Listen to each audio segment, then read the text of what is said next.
नवापूर स्वयंसेवकांची केदारनाथमध्ये विशेष शाखा शताब्दी वर्षानिमित्त प्रेरणादायी उपक्रम।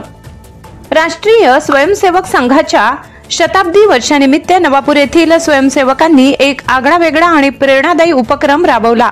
पवित्र उत्तराखंडातील केदारनाथ धाम येथे पोहोचून स्वयंसेवकांनी मंदिर परिसरात विशेष शाखा भरवली। या विशेष शाखेत मुख्य शिक्षक म्हणून अनिल दुसाने यांनी मार्गदर्शन केले, तर प्रार्थना प्रमुख दर्शन राजेश पाटील यांनी प्रार्थना घेतली आणि घोषणांद्वारे देशभक्तीचा संदेश दिला। खडतर पायी प्रवास करत हिमालयाच्या पायथ्याशी आणि पवित्र मंदिराच्या सानिध्यात भरवलेल्या या शाखेला अनन्यसाधारण महत्त्व लाभले। संघाच्या शताब्दी वर्षाचे औचित्य साधून आयोजित करण्यात आलेला हा उपक्रम स्वयंसेवकांसाठीच नव्हे तर संपूर्ण समाजासाठी प्रेरणादायी ठरल्याचे मत व्यक्त करण्यात आले।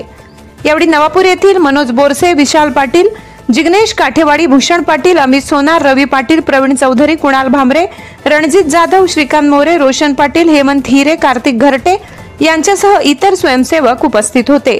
न्यूज 18 महाराष्ट्रासाठी योगेश खैरनार, नवापूर।